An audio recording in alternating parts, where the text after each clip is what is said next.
तो चलिए आज बात करते हैं मुंशी प्रेमचंद के 1936 के उपन्यास गोदान की। इसे ना अक्सर उनकी सबसे बड़ी, सबसे महान रचना माना जाता है। और कमाल की बात यह है कि ये कहानी लिखे जाने के लगभग 90 साल बाद भी आज भी उतनी ही सच्ची लगती है जितनी तब थी। अब ये बात अपने आप में बहुत बड़ी है ना? ग्राम्य जीवन का महाकाव्य। लेकिन सच कहूं तो गोदान इसके साथ पूरा पूरा न्याय करता है। ये उपन्यास ना सिर्फ एक कहानी नहीं है, ये तो भारतीय किसान की जिंदगी का एक जीता जागता, सांस लेता हुआ दस्तावेज है।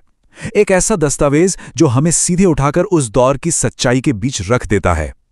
तो आज हम क्या क्या देखने वाले हैं? सबसे पहले कि इसे कृषि संस्कृति का महाकाव्य क्यों कहते हैं। फिर एक गाय का सपना कैसे इस पूरी कहानी की जान है।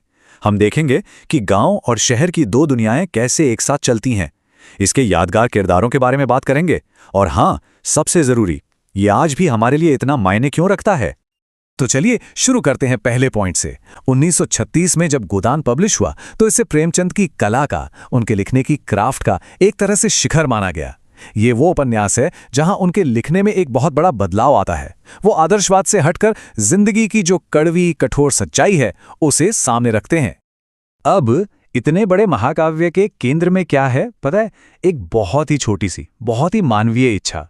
कहानी का जो हीरो है होरी, उसकी पूरी जिंदगी, उसकी सारी की सारी जद्दोजहद बस एक ही सपने के चारों तरफ घूमती रहती है।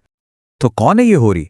होरी एक बिल्कुल आम भारतीय किसान है और उसका सपना बस एक गाय का मालिक बनना।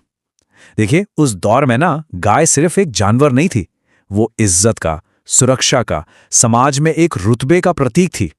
और यही उसका जीवन भर का सपना था।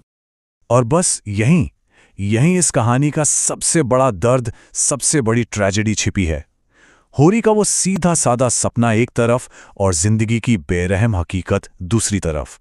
सोचिए, पूरी जिंदगी की जी तोड़ मेहनत और संघर्ष के बाद भी उसकी एक गाय पाने की वो मामूली सी इच्छा कभी पूरी ही नहीं हो पाती। अच्छा, गोदान में ना प्रेमचंद एक बहुत ही कमाल का काम करते हैं। वो क्या करते हैं कि दो अलग अलग कहानियों को एक साथ बुनते हैं, समानांतर चलाते हैं। ये कहानियां अलग तो हैं पर एक दूसरे से बहुत गहराई से जुड़ी हुई हैं। एक कहानी गांव की है और दूसरी शहर की। और ये बहुत दिलचस्प है कि शोषण का जो सिस्टम था वो सिर्फ गांव तक ही नहीं था। देखिए, एक तरफ गांव की कहानी है जहां होरी को जमींदार, राय साहब, साहूकार, पुजारी ये सब मिलकर लूट रहे हैं। और दूसरी तरफ शहर की कहानी है जहां मेहता और मालती जैसे पढ़े लिखे लोगों का सामना नई तरह के शोषकों से है। उद्योगपति, खन्ना, संपादक, नेता, मतलब जगह बदल जाती है, लोग बदल जाते हैं, पर आम इंसान का उस शोषक सिस्टम में फंसे रहना वो नहीं बदलता। तो अब आते हैं गोदान के किरदारों पर जो इन दोनों दुनियाओं में जान डालते हैं। देखिए, ये किरदार सिर्फ कहानी के पात्र नहीं हैं। प्रेमचंद ने इन्हें ऐसे गढ़ा है कि हर किरदार अपने समय के एक पूरे सामाजिक वर्ग की, एक पूरी सोच की आवाज बन जाता है। इन किरदारों के जरिए उन्होंने मानो उस वक्त के पूरे समाज की एक तस्वीर ही खींच दी है। और इससे हमें उपन्यास का स्केल समझ में आता है। देखिए, होरी अगर उस शोषित किसान की तस्वीर है तो राय साहब पूरे जमींदार वर्ग के, खन्ना उस नए नए बनते पूंजीपति क्लास को दिखाते हैं, तो मेहता इंटेलेक्चुअल क्लास को। और हां, होरी का बेटा गोबर वो उस नई पीढ़ी की आवाज है जो इस पूरे सिस्टम के खिलाफ बगावत कर रही है। लेकिन इन सब में एक किरदार है जो बिल्कुल अलग खड़ा है, धनिया, होरी की पत्नी। वो होरी से बिल्कुल उल्टी है। जहां होरी सब कुछ चुपचाप सह लेता है, धनिया अन्याय के खिलाफ आवाज उठाती है।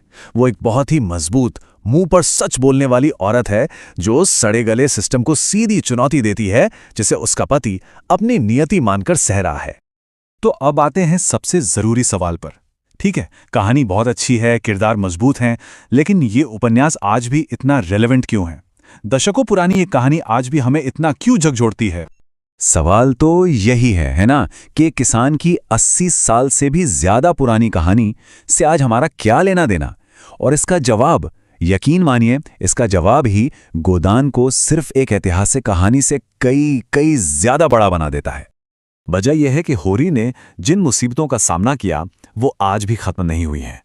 किसानों का कर्ज और उनकी आत्महत्याएं, बढ़ती हुई आर्थिक असमानता, जाति और क्लास का झगड़ा, सिस्टम में फैला हुआ करप्शन, समाज में औरतों की हालत और गांव और शहर के बीच की जो खाई बढ़ती जा रही है, ये सारी की सारी समस्याएं आज भी उतनी ही सच्ची हैं। और बस इसीलिए गोदान सिर्फ एक नॉवल नहीं, बल्कि एक टाइमलेस सोशल डॉक्यूमेंट बन जाता है। तो आखिर में हम कह सकते हैं कि गोदान सिर्फ एक साहित्यिक रचना नहीं है, ये एक सामाजिक दस्तावेज है। इसकी अहमियत सिर्फ एक अच्छी कहानी होने में नहीं है, बल्कि ये उन कड़वी सच्चाइयों पर एक आईना है जो आज भी हमारे समाज में मौजूद हैं। ये हमें हमारे समाज की जड़ों को समझने में मदद करता है। तो चलिए इस एक सवाल पर सोचते हैं। होरी की कहानी तो खत्म हो गई, पर क्या होरी का संघर्ष आज भी खत्म हुआ है? ये एक ऐसा सवाल है जो इस उपन्यास के दर्द को सीधे हमारी आज की दुनिया से जोड़ देता है और हमें सोचने पर मजबूर कर देता है कि क्या वाकई कुछ बदला है।